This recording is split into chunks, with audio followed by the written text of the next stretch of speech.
Welcome to the Madame Brett homestead. In 1709, a young woman who had been raised in high society of the crowded, busy streets of British colonial New York stepped onto the shores of the wilderness of the Hudson River Valley. Here lay dark, dense forests, inhabited by beaver, elk, deer, and even panthers. There were no houses, no churches, no stores, no roads.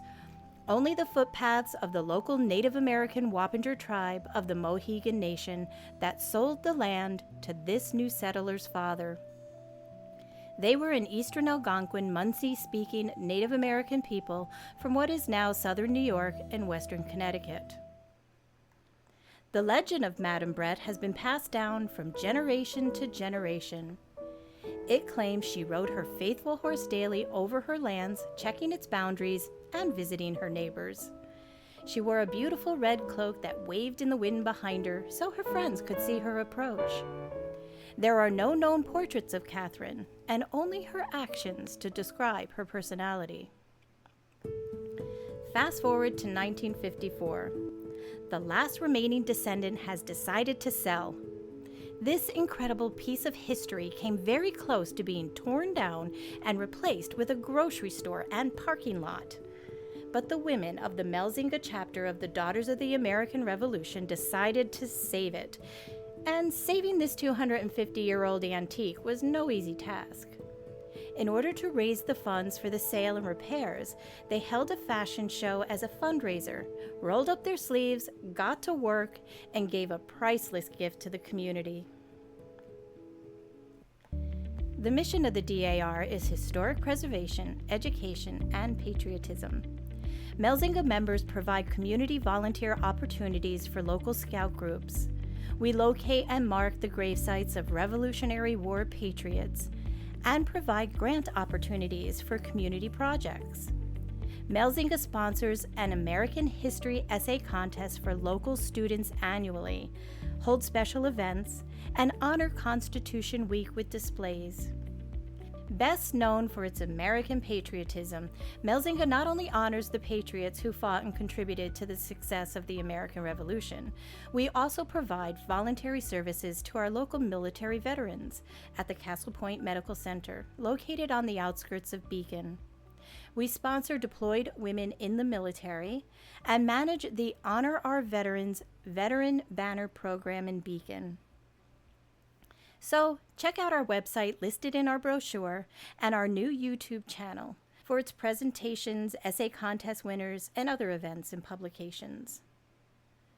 From the women of the Melzinga chapter to the women whose spirits fill these halls that were once their home, we ask you now to travel back in time with us to unravel the history of how this homestead came to be.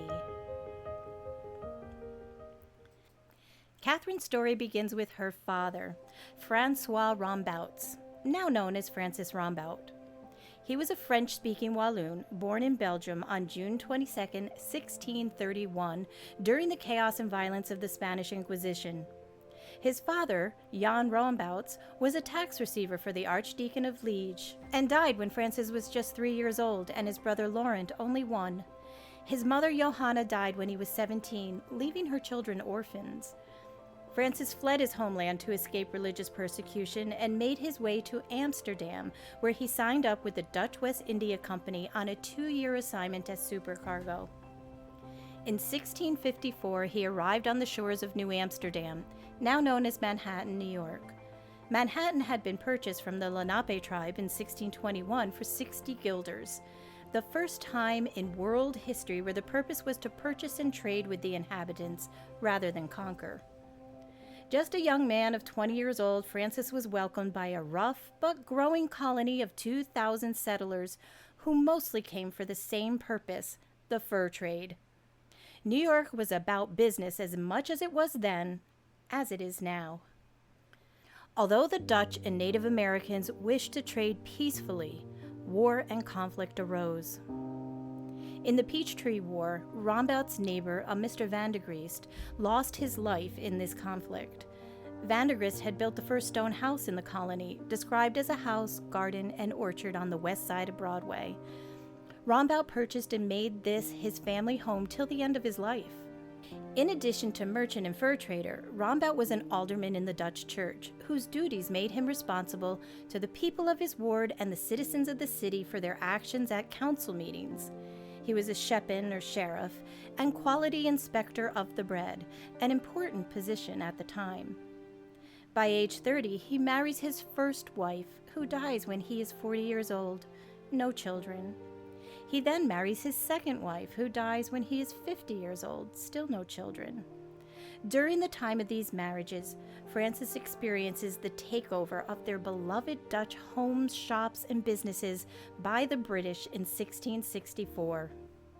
It is known that Governor Peter Stuyvesant wished to fight for the colony, but the Dutch, unwilling to let their homes and livelihood be destroyed, begged Stuyvesant to surrender peacefully, and he does.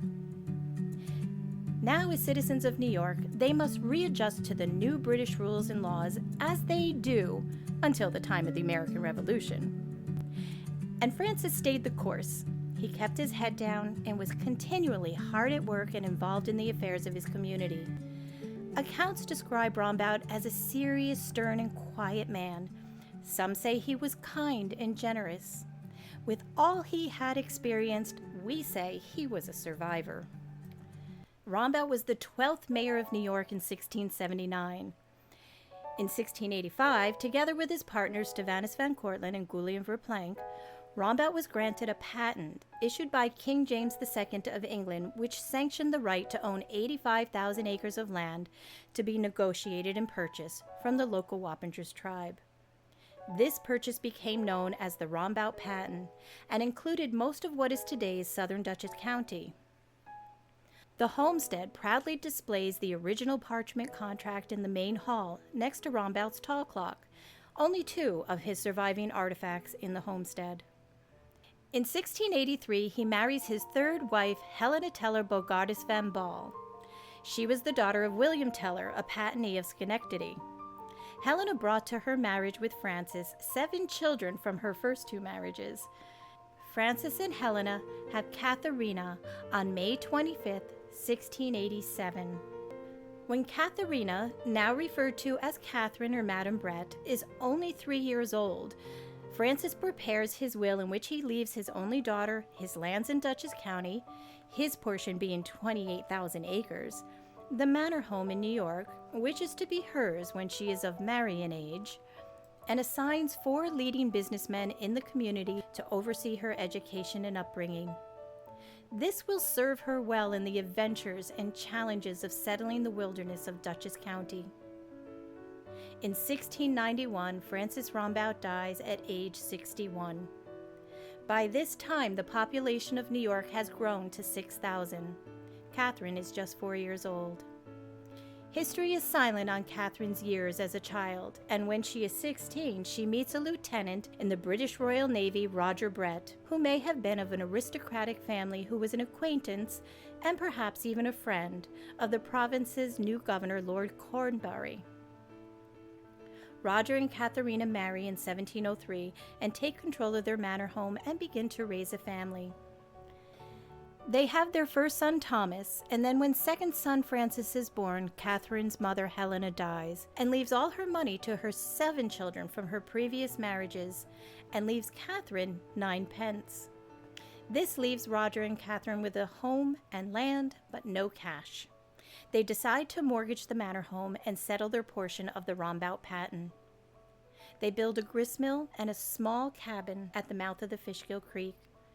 And this is where their adventure begins. Enjoy your tour.